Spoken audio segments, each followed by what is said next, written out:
नमस्कार दोस्तों, मैं सिद्धार्थ आप सभी का बहुत बहुत स्वागत करता हूँ। क्या कभी आपने सोचा है कि महादेव का ही परिवार क्यों है?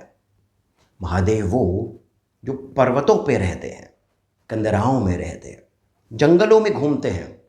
रहने के लिए कोई महल नहीं है, सोने के लिए कोई बिस्तर नहीं है, परंतु इन्हीं का परिवार है। और इनके परिवार में हर एक जन, प्रत्येक जन का अपना एक संप्रदाय है। शैव, शाक्त, गाणपत्य, स्कंद, और अपने अपने संप्रदाय में ये सभी परब्रह्म ही है। बहुत ही विचित्र सी बात है, ये बहुत ही गूढ़ रहस्य है। और आज के इस वीडियो में हम चेष्टा करेंगे कि इस ही के कुछ अंश को हम यहाँ पर उद्घाटित करें। यानी ये जो पूरा रहस्य है, इसका कुछ अंश हम समझने की चेष्टा करें।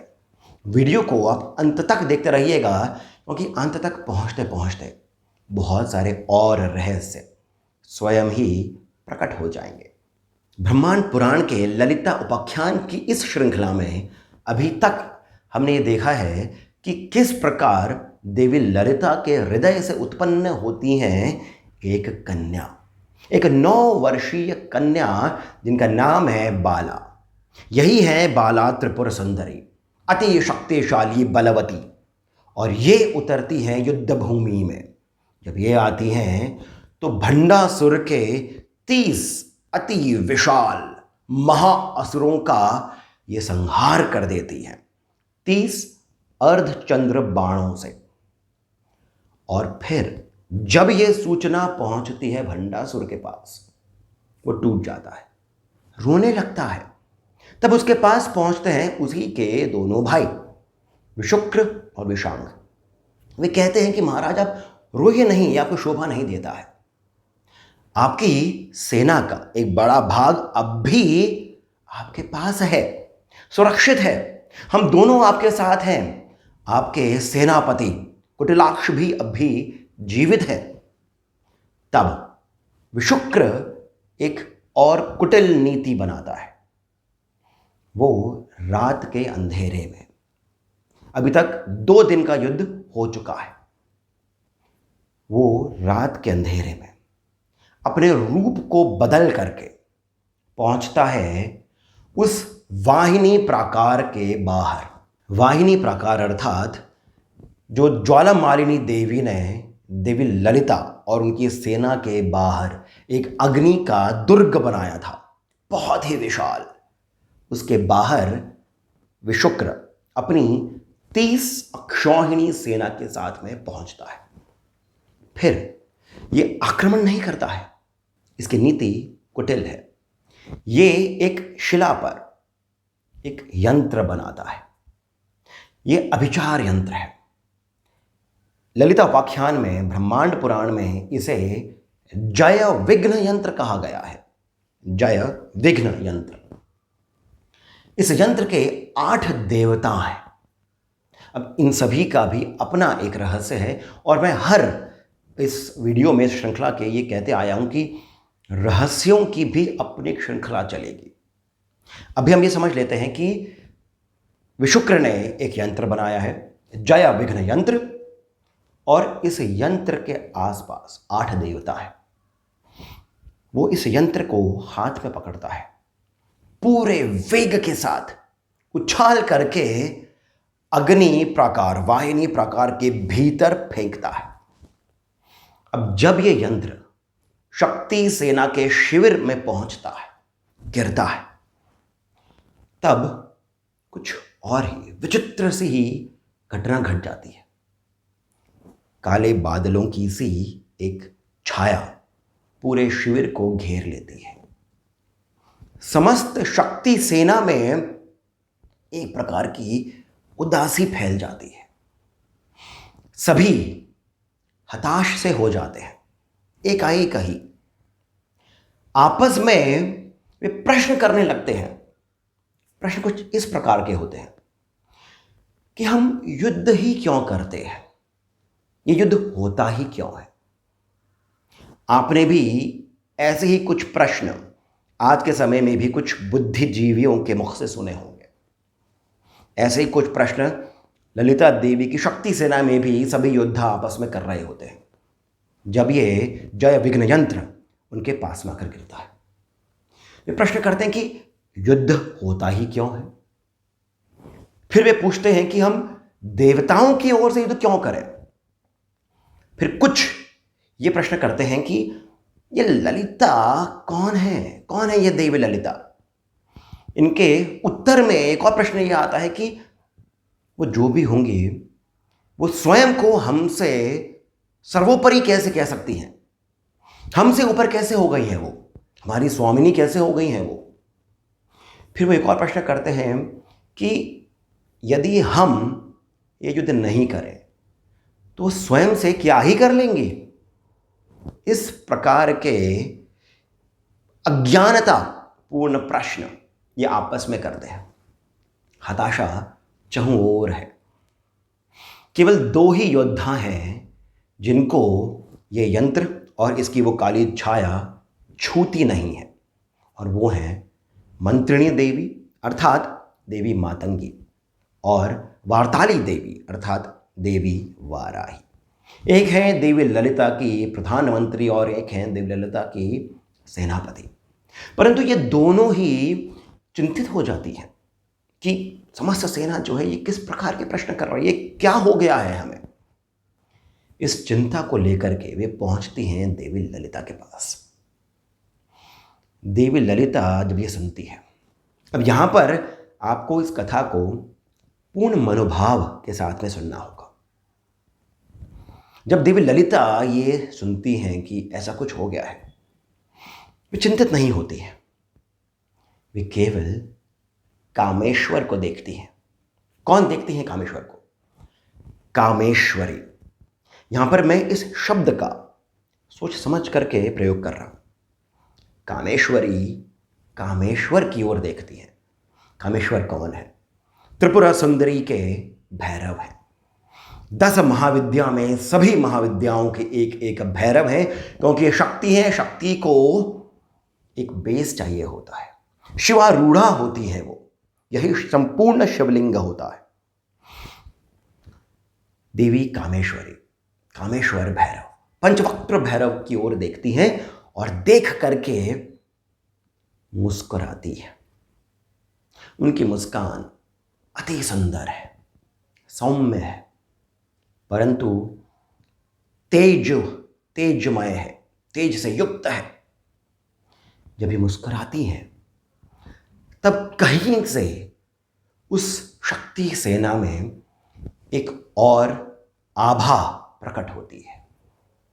ये कोटि सूर्य के समान सी आभा है। इस आभा का अपना एक आकार धारण होता है धीरे धीरे। इस आकार में ये प्रकट होता है कि इसका जो उदर है बहुत विशाल है। इस आभा में एक तुंड भी है जो कि वक्र है, और इस वक्र तुंड लंबोदर का एक दंत भी है कहीं।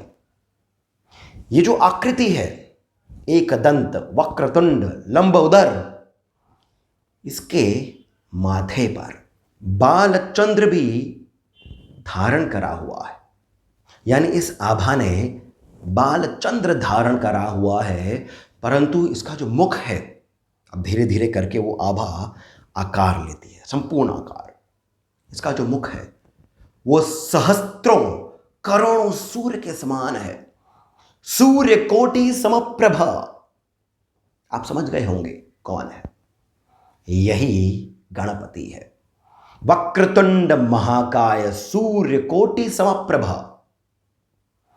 जब ये उपस्थित होते हैं तब ये कामेश्वर और कामेश्वरी को प्रणाम करते हैं, और बिना आज्ञा लिए, अर्थात ये कि इनको आज्ञा देने की आवश्यकता नहीं है, इन्हें पता है इनका कार्य क्या है, क्यों इनका प्रादुर्भाव हुआ है।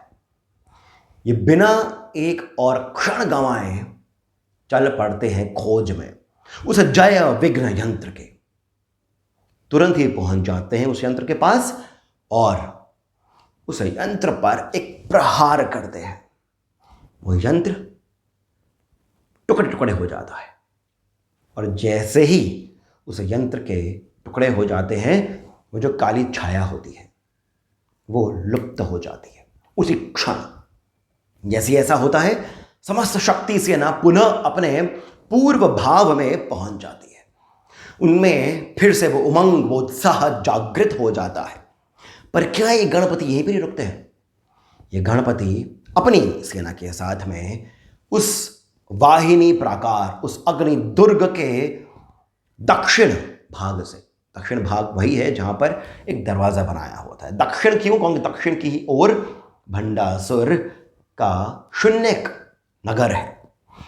ये बाहर निकलते हैं और इनका सामना होता है विशुक्र और उसकी 30 अक्षौहिणी सेना के साथ। ये जो गणपति हैं, जिनका अभी तक मैंने आपको नाम नहीं बताया है, ये गणपति के 32 जो रूप हैं उनमें से एक है।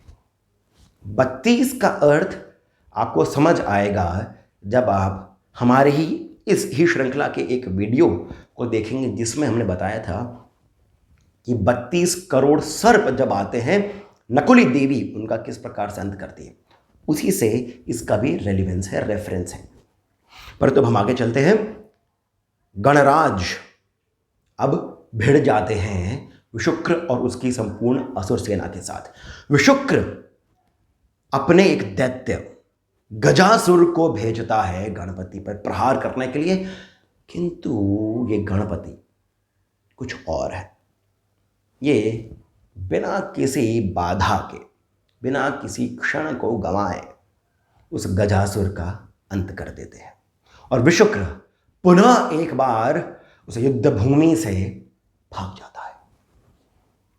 अब यहां पर हम जानते हैं कि ये जो गणपति है, इनका रहस्य क्या है, और यहीं पर ही हम जानेंगे कि मैंने ललिता देवी को कामेश्वरी क्यों कहा है और ये जो पंचवक्त्र शिव हैं, इन्हें मैं कामेश्वर क्यों कह रहा हूं। इनका रहस्य क्या है? हम सभी जिन गणपति को जानते हैं, देखते हैं, जिनका लंबोदर है, वक्रतुंड है, सूर्यकोटि के समान उनकी आभा है, ये गणपति तत्व का अधिदैविक रूप है। परंतु ये जो संपूर्ण ललिता उपाख्यान है, ये अधिदैविक स्तर पर नहीं हो रहा है। ये सब हो रहा है आध्यात्मिक स्तर पर, और आध्यात्मिक स्तर पर ही शिव महादेव है। आध्यात्मिक स्तर पर ही विष्णु महाविष्णु है, देवी महादेवी हैं, और गणपति आध्यात्मिक स्तर पर ही महागणपति है। गणपति और महागणपति में अंतर है। गणपति तो बाहरी रूप है, महागणपति हमारे भीतर जो है वो है। गणपति का एक रूप आता है, उनकी एक काया है, उनका एक आकार है। महागणपति निराकार है, ये मूलाधार में स्थित है। इनका आधार वो मूल तत्व है, ये मूल तत्व है, यही गणपति तत्व है। ये मूलाधार में स्थित है, इनका कोई आकार नहीं है, ये शक्ति स्वरूप है। गणपति, ये जो महागणपति हैं, यही विवेक है। विवेक से ही शांति आती है। सोचिए आप इस बात पर, जब विवेक होता है तभी तो शांति आती है। जब शांति आती है तभी किसी भी कार्य को आप सिद्ध कर देते हैं। ये अधि भौतिक स्तर पर है, और जब शांति होती है तभी आप अधिदैविक स्तर पर सिद्धियां भी प्राप्त कर सकते हैं। महागणपति का जब प्रादुर्भाव हुआ था देवी ललिता की उस मुस्कान से, कामेश्वरी की उस मुस्कान से, तब इन महागणपति के साथ में सिद्ध लक्ष्मी भी प्रकट हुई थी। सिद्धि ये विवेक से ही आती है। ये जो महागणपति हैं, ये मूलाधार पर स्थित क्यों है? यहीं पर ही हमें एक और कथा जो शिव पुराण में आती है वहां पर चलना होगा। शिव पुराण में जो कथा आती है उसमें आता है कि शिव जब एक बार भ्रमण करके आते हैं तब वे अपने घर में प्रवेश नहीं कर पाते हैं, क्योंकि वहाँ पर एक बालक खड़ा है जो उन्हें भीतर प्रवेश करने से मना करता है। कहता है कि मेरी माता जो भी स्नान कर रही है उन्होंने मना करा है कि मेरी अनुमति के बिना किसी को अंदर प्रवेश नहीं करने दें। हम सभी जानते हैं उस कथा को। तब शिव उस बालक के शरीर को उसके मुख से अलग कर देते हैं, छिन्न भिन्न कर देते हैं उसके मुख को। फिर जब देवी बाहर आती हैं, प्रलाप करती हैं, तब विष्णु एक गज का मुख लेकर के आते हैं और उस बालक को देते हैं। तभी से उस बालक का नाम होता है गणेश, गणपति। ये जो पूरी कथा है ये आध्यात्मिक स्तर पर है, ये कुंडलिनी के बारे में है। ये इसी ललिता उपाख्यान का भी एक और बहुत ही गूढ़ रहस्य भी आता है। शिव तक पहुंचने के लिए शक्ति को बाहर आना पड़ेगा, शक्ति को जागृत होना पड़ेगा। जिन पार्वती ने उस बालक को बनाया था वो तो शक्ति द्वारा जनित, माया द्वारा जनित एक काया थी। माया, उसमें बहुत शक्ति है, बहुत बलवान है, परंतु वो शिव तत्व को नहीं पहचानता है, वो शिव को नहीं पहचान सकता है, क्योंकि माया जनित है। उसकी उस बुद्धि का छिन्न भिन्न होना आवश्यक है। विष्णु के द्वारा गज का मुख लगाना बहुत आवश्यक है। ये गज का मुख जो है यही विवेक बताता है। अब जब ये गणपति बन जाते हैं, अब जब इनका वो गज का मुख आ जाता है, तब इनमें विवेक आ जाता है, तभी शिव को पहचानते हैं। शक्ति जो है, जो कुंडलिनी में है, उनका जागृत होना आवश्यक है, उन्हीं का उत्थान होना आवश्यक है। और फिर जब उनका उत्थान होता है तो वे ही जाकर के शिव से मिलती हैं। ये शिव शक्ति जाकर के सहस्त्रार में जब पहुंचते हैं तभी आपको ब्रह्म तत्व की भी प्राप्ति होती है। कितना गूढ़ रहस्य है, परंतु फिर भी कितना सरल है, कितना सुंदर है। ये गणपति ही आप में वो विवेक प्रदान करते हैं। यही महागणपति कहे गए। शिवरात्रि जो है ये इस ही को दर्शाती है।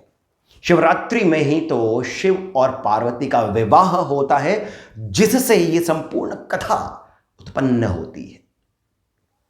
संपूर्ण सृष्टि का संचार होता है, संपूर्ण सृष्टि का सृजन होता है। बिंदु में, अर्थात जो श्रीयंत्र है उसका जो बिंदु होता है, वहां पर शिव शक्ति चिदाकाश में है, एकात्म रूप से है, कोई भिन्नता नहीं है। परंतु जब उसमें कंपन आता है, परा में जब कंपन आता है, तभी वहीं से शिव शक्ति में भेद आ जाता है, अहम और इदम में भेद आ जाता है। ये जो शिव शक्ति है, जब ये एक ही का रूप है, शिव ही शक्ति है, शक्ति ही शिव है, यही आपस में जब पुनः मिलते हैं तभी सृष्टि बनती है। इनका एक से दो होना और फिर दो से पुनः एक और होना, यही शिवरात्रि का भी रहस्य है। इस रात्रि को वो जो शक्ति होती है, कॉस्मिक ऊर्जा जो है, और जो कॉस्मिक से भी जो बाहर की ऊर्जा है, वो आपके भीतर प्रवेश कर सकती है यदि आप स्वयं की तरंगों को, स्वयं की उस ऊर्जा को केंद्रित करें आज्ञा चक्र में। जब आप स्वयं के उस सारी वाइब्रेशंस को एकात्म कर दें उस परम तत्व के साथ। और इसी कारण श्री विद्या में महागणपति की पूजा बहुत आवश्यक है। यही इस कथा का आज का सार है। बहुत सारी गूढ़ बातें हैं, बहुत सारे रहस्य हैं, एक ही वीडियो में कितना मैं बता सकता हूँ। इसी कारण इस पर और भी वीडियोस बनेंगे, श्रृंखला बनेगी। यदि आपको ये सारी बातें सुंदर लगी हों तो कृपया करके इस वीडियो को आप लाइक अवश्य करिएगा, हमें सब्सक्राइब करना नहीं भूलें, और कमेंट सेक्शन में ही जो पहला कमेंट पिन है वहाँ से पेटीएम, जीपे इत्यादि के माध्यम से जितना अधिक हो सके आप हमें श्री सहयोग भी प्रदान करें, बहुत अधिक प्रोत्साहन मिलता है। इसके साथ मैं सिद्धार्थ अब आप सभी से जाने की अनुमति लेता हूँ। धन्यवाद।